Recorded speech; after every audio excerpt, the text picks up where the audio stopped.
Hello everyone, Monday night, and I'm going to talk about legato again tonight, the legato curse. Now the thing is, we discussed the legato curse when it comes to doing fingerings and everything being connected, but what about chords? What's the deal with chords? 3-note chords, 2-note chords. Can we play legato chords? Do we do that? There are a number of ways to simulate it. I won't use any pedal here. We can simulate that way. It's very hard to do that with one hand. There are tricks for it. On an organ, you have to do it. They have no damper pedal. So they have the weirdest fingerings on organs, where they keep the finger down. They keep that one down, let's say, and they quickly move that, and then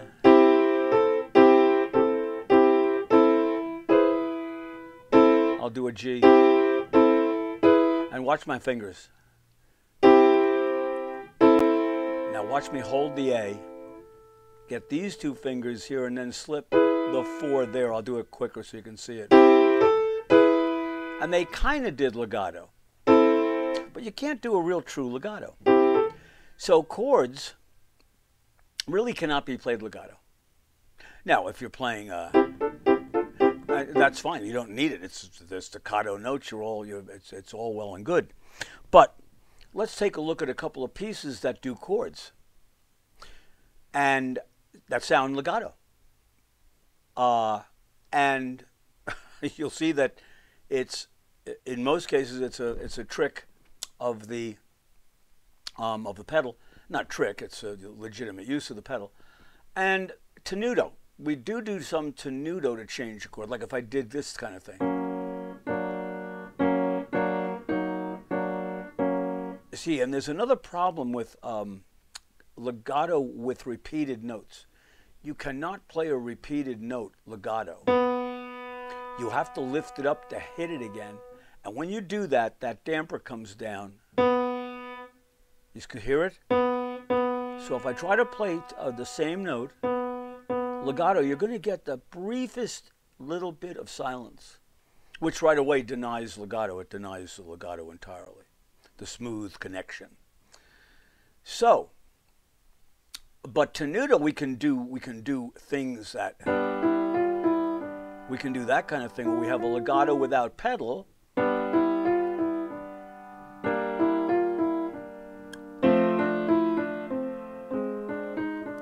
So we're playing legato here, keeping it that, but that brings us back to finger independence, which we talked about with that Hertz exercise, with playing one finger. I'm going to give you a couple of good examples of that anyway.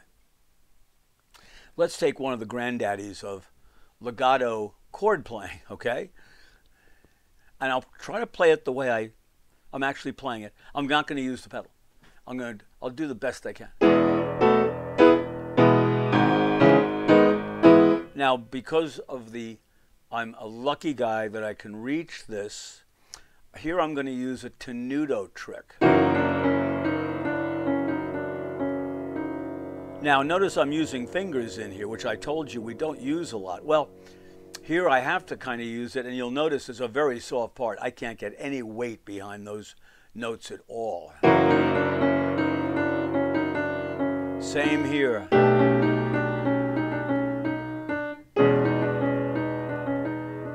So the tenuto trick is and remember, tenuto is not pressing the keys down.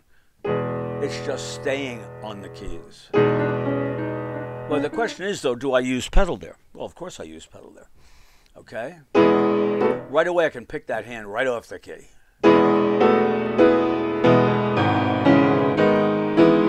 Then this part I do pedal. Up, down, up, down, up, down.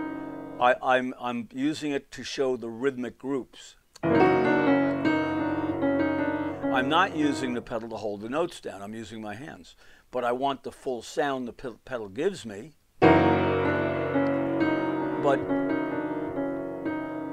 this is the way I'm pedaling it.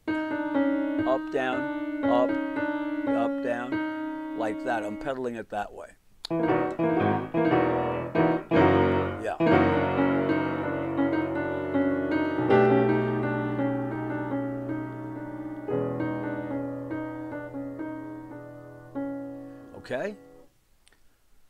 The more blatant examples are like the Chopin.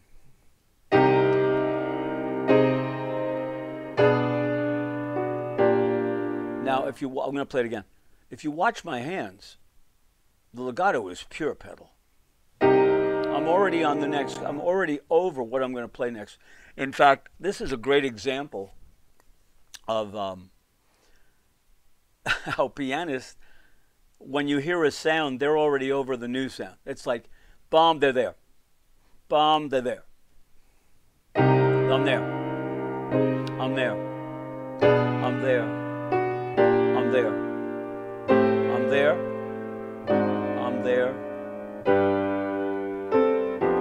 And those are all thrusts that give me that nice, rich, even sound of all the fingers going down together. We talked about that briefly, pressing away from the keys. And I told you, when you have a lot of time, only use thrusts. Even if you're playing one note. Like that. Use the thrusts. You get the best sound that way. So, chords cannot be played legato. Now, I have an exercise. I'm going to post it tonight. I'm going to post it. I haven't posted it yet. It'll be posted when the broadcast is up or this video's up on PianoAt10, number10.com. And see, the problem with chord playing is that the hands are changing shapes could be very rapidly. And there are some good little exercises that can give you some practice in that happening. Let me bring this down a little closer to show you something. I created these exercises for students to get good at this, and they find them a little frustrating. I'll be honest with you. Bring it over a little bit. I want to do both hands. Okay, that's pretty good. Yeah, that's actually pretty good. The exercise is going. We talked one night about root positions and first inversion. Okay, root position 1, 3, 5. Could be 1, 2, 4, but for this purpose, we're going to use 1, 3, 5. And then the first inversion is 1, 2, 5. Now, but the exercise I wrote to give you some practice in understanding the way chords can move in a very kind of elementary and a stable way without going wild over the keyboard is to play the root position and then the first inversion and go back and forth. And here's what kids automatically want to do. They want to go and move the pinky up and down while they stay here. No, that's not the exercise. I know you can do it that way, but that's not the exercise. The exercise is going to teach you something that you maybe do not want to do. That's what exercises do. And this is going to be that inversion of that one. Watch, I'll play it.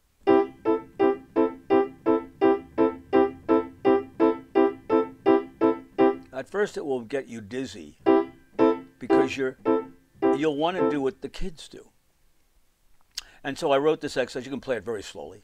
Get ready with 3, get ready with 2, get ready with 3, get ready with 2, that kind of thing. After a while, the hand will get kind of used to it. You go a little quicker. Okay?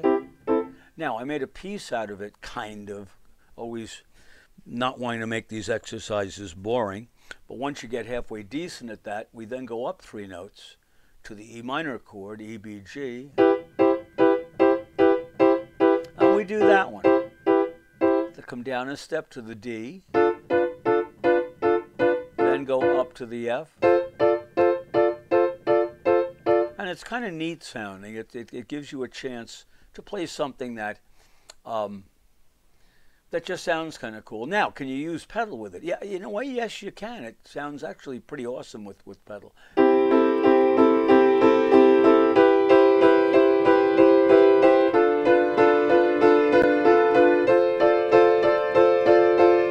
Okay?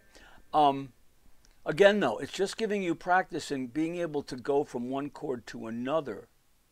You saw when I played the Gershwin, there's a lot of changes of where you are and where the fingers are. The Chopin is another good exercise. In fact, I recommend the Chopin 20th Prelude for maybe a more advanced student to get used to that kind of motion. Now, you're not supposed to play the Chopin fast, but it does make a good exercise in that.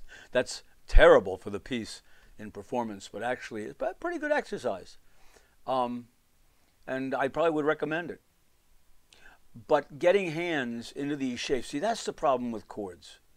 The littlest thing, when we do these inversions, that looks like a fairly simple thing, but kids were going to have trouble with that big time. First of all, they got to move their hand. Then they got to get to 5-2-1. Then they got to get back to 5-3-1. And there's a sixth. Then they got to go to the root. And for that, you have to bring the hand in. So the hand is changing this way. Sometimes it's using 2. Sometimes it's using 3. And yeah, it can get sloppy after a while. There's a part of the Bassman Walk. It's one of my favorite kind of swing pieces, where I just want to bring it high enough so you can see the left hand. I'm going to play it slowly. Okay?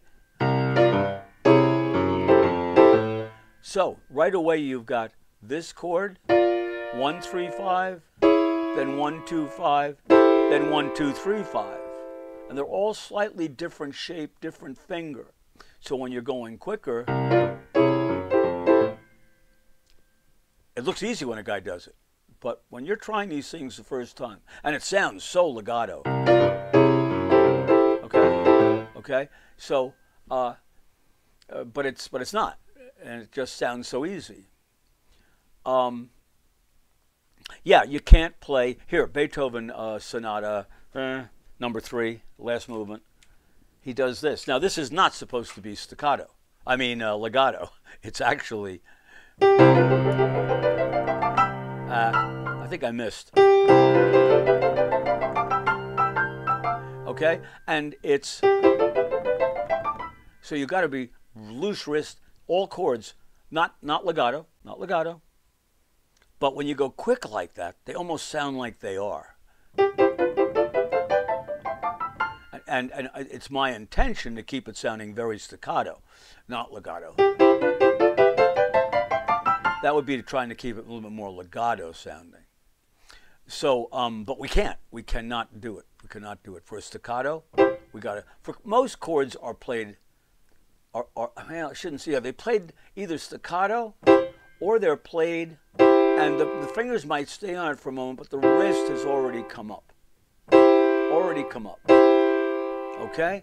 So you look at any piece that uses a chord. A chord is not a legato type of a structure. Bring it back down here again for a second. This is the left hand to a piece by Gillock, and I'll play it. And it's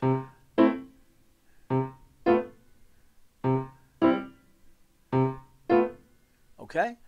Boom. And notice my hand hits it and returns. I want to get there to start again. So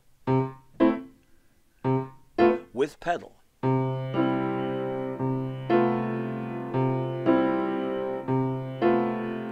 Okay? Non-legato. Can't do it.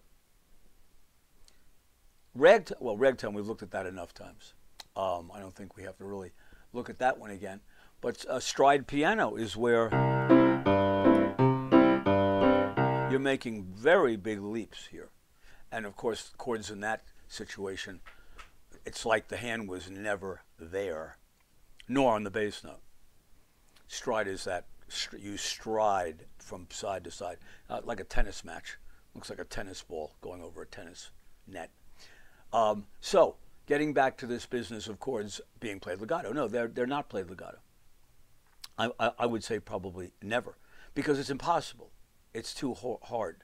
Now, I do give, when I start kids on double notes, I wrote pieces, and they are made to play the long notes short and to use pedal to make them longer. I wrote 2 of them for young kids. One's called the March, the other one's called the Russian March, essentially the same thing. And notice the use of the same fingers. So it's not a fingering thing. There's no way the same fingers can play legato notes. It can't be done. But you can give the impression that it is. If I had to go, or even, I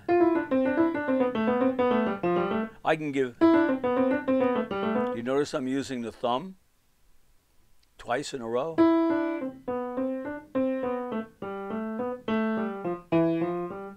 Okay? And what's making that possible is the articulation and the accents of the rhythm. I'm coming up on the last soft note, soft, and then using the thumb for the next loud note. Okay? So that's very natural to do.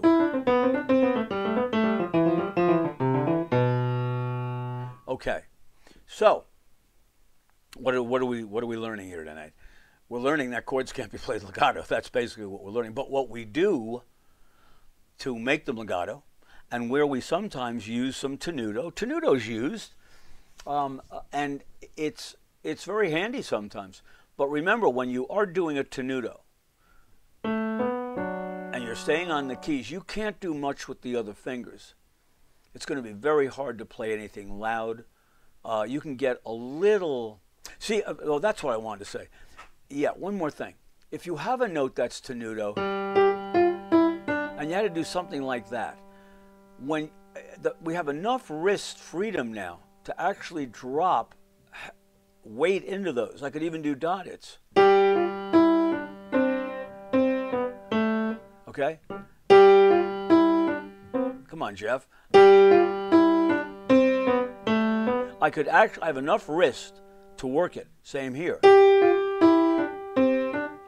I can still do it because I have enough wrist. But when you're starting to lock the hand down, like I was before, these fingers are not going to make loud notes. They're just not going to make loud notes. You can't thrust because you're kind of stuck on the keys there. All right, so I think that's pretty good. Oh, the other exercise was this, by the way, for the left hand. I did not show it to you. I think I started on a C chord like this. But I'll start on the G chord so I can show it to you. I don't want to move the camera again. We're going to go from root position to second inversion. So,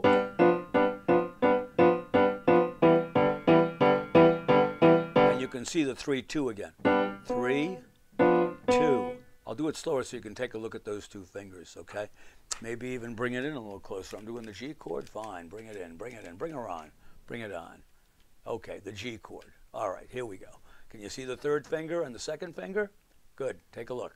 Left hand. 3-2, 3-2, 3-2, 3-2, 3-2. It'll drive you crazy at first. Okay, so I'll see you tomorrow night. And go up to PianoAt10.com and download. I think I forget what I called those. Well, it'll have a name. It'll be for June 22nd. Okay. So anyway, I will see you tomorrow. And remember, when words fail, music speaks.